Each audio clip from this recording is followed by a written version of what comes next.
9. 無慈悲な故郷。日がさんさんと降り注ぐ農場では脱穀作業が行われていた。竿で叩いては脱穀するのである。そこへ主人のエルダトが家から出てきて、イエスに話があると言った。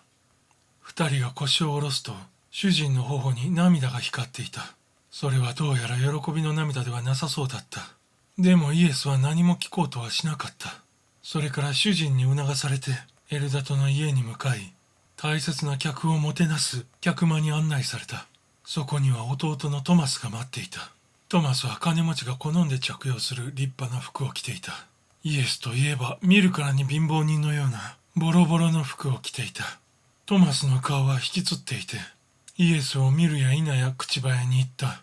お前のおかげで俺はナザレ中の物笑いになってるんだぜ。お前は暗黒の王子の家来なんだって。イエスは冷静に答えて言った。光の子らがついにこの世の子らになってしまったんだね。良い行いも彼らには悪に見えるんだね。トマスは大声で叫んだ。黙れ。いつからお前はパリサイ人や律法学者より偉くなったんだ。イエスは熱っぽく答えた。よく考えてごらん。パリサイ人や律法学者は祈りが長ければ神に通じると思っている輩なんだ。ねえエルダト様、あなたのご長男は完全に立ち直られたのではありませんか。一旦失われた息子さんを私が立派にお返ししたではありませんか。ぜひお答え願います。すかさずエルダトは答えた。もちろんですとも。私は昼のことを夜などとは言えないように、神を悪と言えないことはよく承知しております。そこでトマスは態度を改めて言った。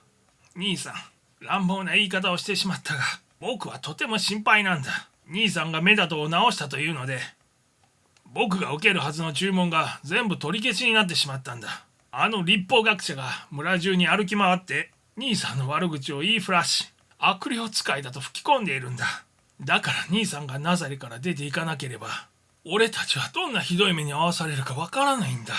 本当に申し訳ないんだが、またナザレから出て行ってほしいんだよ。エルダト様にも気の毒だが、ぐずぐずしていると若者たちがやってきて、この家に火をつけて焼き殺してしまうと言っているそうだ。兄さんだってたまらないんじゃないか。イエスは尋ねた。母は何と言っているのか。彼女は黙りこくってるよ。出て行けとは言えないもんね。エルダトが言った。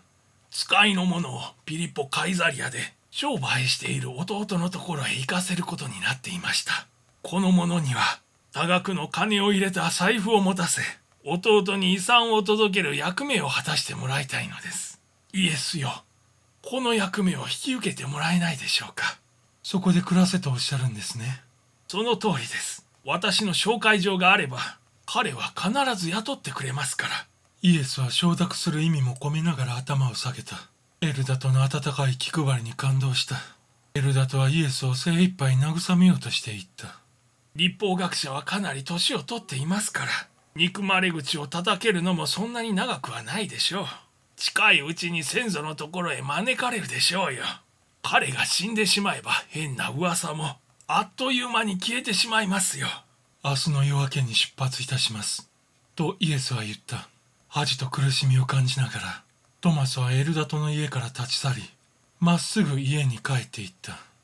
イエスの青年時代は、このように孤独の体験から始まった。イエスは故郷の人々に心を傾けて、天の宝を与えようとしたのであるが、彼らはそれを拒絶したのである。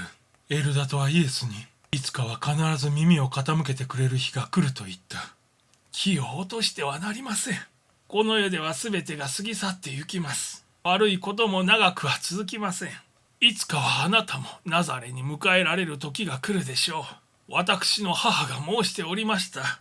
神の使者は再びやってくると、みんながあなたのことを崇めるようになりますよ。さあどうでしょうか。天の御父が目的をお示しにならない限り、私は何とも言えないのです。エルダトはイエスが苦しんでいることがよく分かっていた。ナザレの人々の仕打ちがあまりにもひどかったからである。陽気な歌い手は翌朝ここを立ち去ることになった。エルダトはため息をつきながら残酷な運命を嘆くのであった。